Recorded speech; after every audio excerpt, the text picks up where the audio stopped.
shepherds used to come down and they would steal. I mean, they would literally, 20 armed men would come down to the valley and just take 1,000 sheep or goats up. But on their way up, they needed to hide. While hiding, they couldn't make a fire. So their wives used to make them these buckets full of all the herbs and vitamins they needed to have the energy to keep going for 3 or 4 days hiding in the mountains. So you're actually eating a criminal's food. Enjoy. Thank you. Thank you. Tell me if you feel a bit dodgy after. I've heard about Death by Chocolate, but this is Death by... There you go. Alan. Yeah, you're right. Cooked in fresh oil, so they're not in any oil with meat, so it's purely vegetarian. We can trade you. Thank you. Thank you. I love it. Good trade. Cooked in vegetarian oil. That's good. Yeah. Enjoy.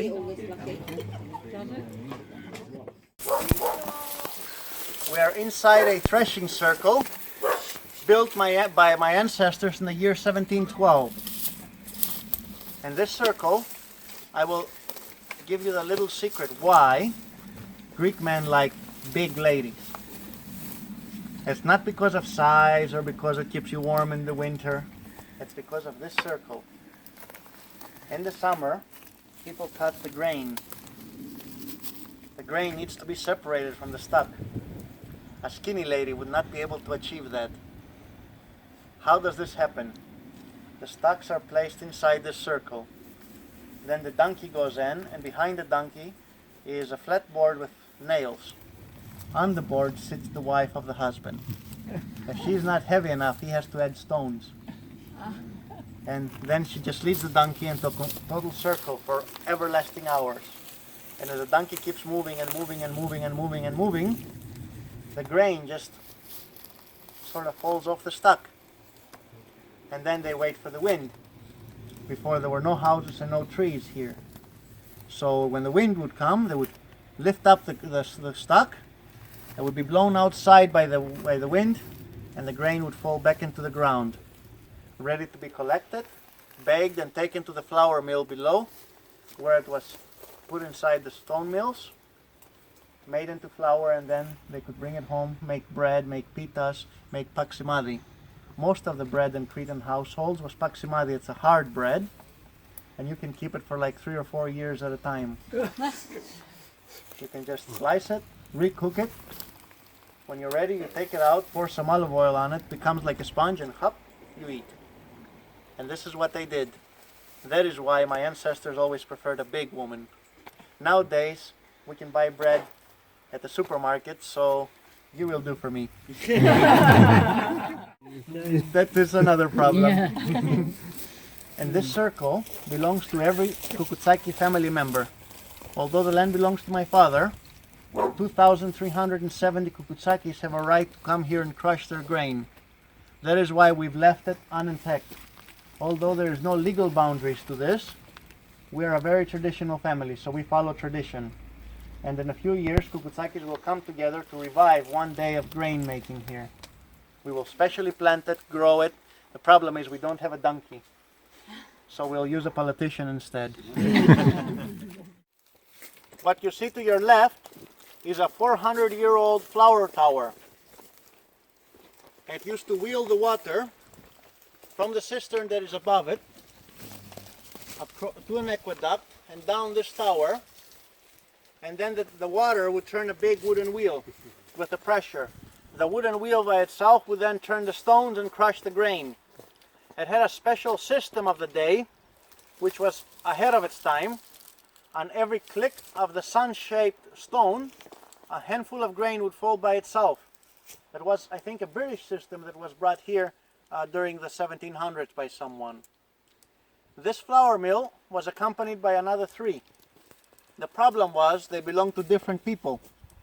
So when the water was scarce, like in the summer, they had to take turns in using the water. By doing this, it was a big problem for the people, for the villagers, to keep moving their grain from factory to factory. So they all went bankrupt. While going bankrupt, Gabriel Papagorakis, a visionary man of the time, he purchased all the mills, and he connected the water source to all of them. Now, they all function at the same time. See, everything falls apart in this village, like the economy. At least I'm still standing until my ex-wife comes back with a frying pan. This way now, people could produce quicker, finish quicker, and they could work on other projects, giving industry the upper hand in the community.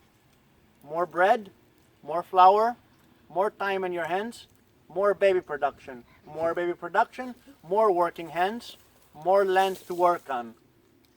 Growth, something we don't have anymore. The problem nowadays with baby production is people watch television and it's a little bit more interesting than just, every night the same thing. Sometimes it's a sports channel, sometimes it's a cooking channel. And they're so well built that they're still here. This plaster is actually over 200 years old. Water has already sunk into the wall. It should have been gone, but it's still here. Plaster that my grandfather made in the 60s is already falling apart. And my hotel from the 80s, I need to replaster things all the time. And this is still holding. You do something right, you'll do it only once. That was the beauty of this system.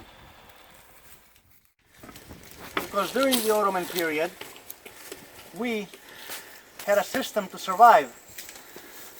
The families had a leader, one leader to make decisions, because during the 1820 battles, the Cretans were not united, and by not being united, the revolution failed, and Sfakia was destroyed. So, in order to stay united, we formed a system of unofficial leadership that still continues today. The firstborn child becomes the leader of the family. His firstborn becomes the next leader, and his firstborn, and so on. This firstborn man, after 200 or 300 years, could be the leader of 5,000 or 6,000 warriors. And if he's a little bit kooky, he's a warlord. So this bridge was used to make these warlords come back to reality. When there was a difference between two warlords, one family would stand on one side, and the other family would stand on the other, with their rifles aiming at each other. And in the middle of the bridge would stand the two warlords, with 2 glasses of raki, waiting to find their differences. They knew if they did not give in and shake hands, they would be the first to die because they were in the battle zone. This way, every time the differences were solved. One of the most famous stories is of one man who had left a woman pregnant, and the 2 fathers, who were firstborns of 2 families from the village, were arguing about how many trees he would have gotten as dowry. It didn't bother him at the least that they were in love. It didn't matter. It was what the family was going to get out of it. It was all about the family. And in some families it still is. Although nowadays with the government it's not allowed to have a family leader, the families still continue to have a leader in order to keep tradition. So far, no crazy ones.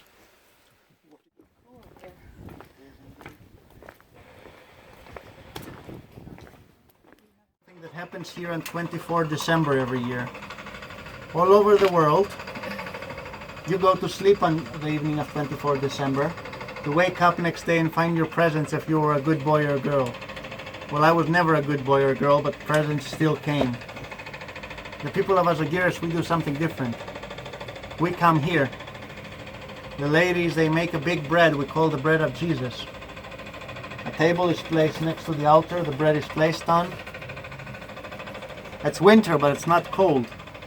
It's dark, but it's not freezing. It's Christmas, it's not snowing and it's not raining. We're just here with a pullover, about 100 people standing in a line. We are not cold, we are waiting, we are warm.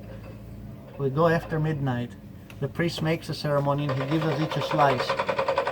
Some of us take half home and some of us eat it all. The priest saves 1 slice and he brings it down to the altar. It is placed on the altar, not covered and not sealed. There it remains for a whole year. This whole year, no mouse, no rat, no mosquito, no ant, no fly, no spider touches it, goes near it, sits on it, or eats it. It stays untouched. And then he brings it the next year up. There isn't even dust on it. He slices it into 3 and he shares it with 3 witnesses. And they say it tastes the same as it was the year before. And some actually take pictures to try and prove him wrong, and it's exactly the same piece. How this happens, I don't know. The moment we go to our car, which is like 2 a.m., and we get inside the vehicle, we start to freeze, it starts to rain, and starts to become cold. This for me is a miracle. And I hope this miracle will always protect you and guide you. Smoke coming out of the incense will always keep you safe and protected anywhere you go. Because I believe that the 99 have a big enough heart to reach all the way to Britain, America, Australia, or anywhere else you come from.